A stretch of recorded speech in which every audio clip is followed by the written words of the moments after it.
Kung unsa kalami imnon ang soft drinks, ingon usab ni ana kanindot sud-ungon. What? Og tan-awon kadtong mga bold movie sa dekada 80 nga gipanag-iya sa mga sexy nga sakop sa soft drinks beauties. Sana all. Gusto ba mong masayod kung kinsa kini sila nga mga artista nga sakop sa soft drinks beauties? Paminaw kay hisgutan ko kana sa akong pagbalik.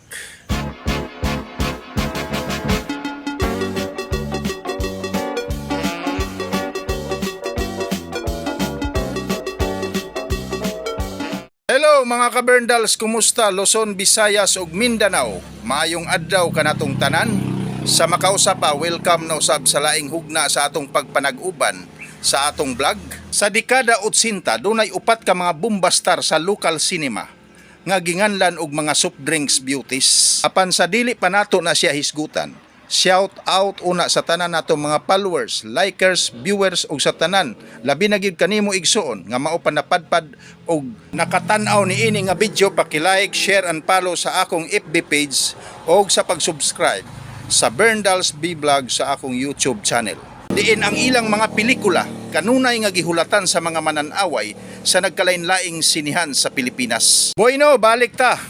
Ang upat ka mga sexy stars nga dili malimtan sa mga mananaway sa sini kaniadto tungod sa ilang mga screen name nga nagagikan sa mga soft drinks nga gipang-inom sa mga tao nga naglakip kanila ni Sarsi Emmanuel, Pepsi Paloma, Kuka Nicolas ug ingon man si Mirinda Mayra Manibog. Kining upat ka mga soft drinks beauties wala magpalupig sa ubang mga bold star kaniadto.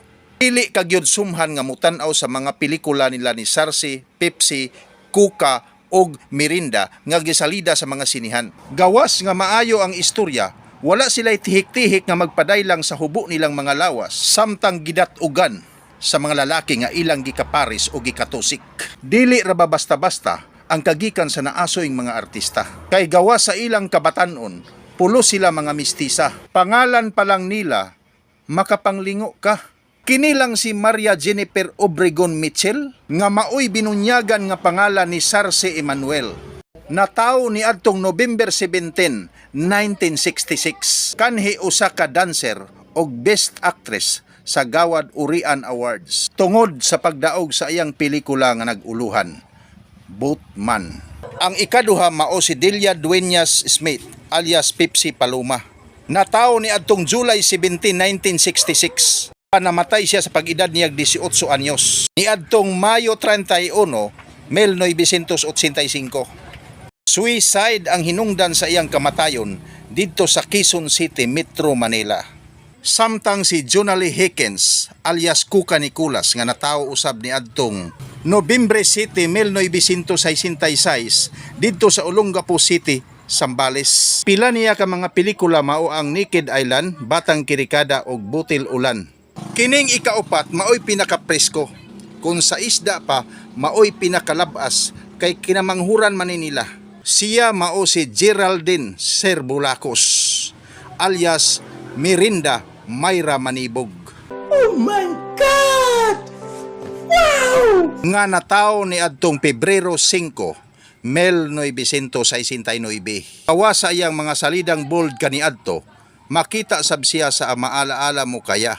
Nahimong leading lady sa Fortunato Salas, kilabot ng Pampanga ni adtong 1984 og sa oras ng kagitingan sa 1986. Ingon matud pa nga ang naasoing popular soft drinks beauties kaniadto sila Sarsi Emmanuel, Pepsi Paloma, Kuka Nicolas og Mirinda Mayra Manibog. Nagtrabaho ubos sa kamanduan ni Star Builder og manager Ray de la Cruz. Mausay nagbunyag kanila sa pangalan nga nagagikan sa mga soft drinks. Hangtod sa sunod higayon, ako si Bernidalit Magaingon. Dinhi sa kalibutan, ikaw ug ako adunay kasaysayan. Managlahi man ang atong baruganan, apan ang pagpakabana sa kahimtang sa uban, maugayoy gikinahanglan. Ang tao nga dili na kuno magpakabana, nahisama siya sa dahon sa kahoy, nga wala pa gani malaya nangatagak na sa yuta. Daghang salamat.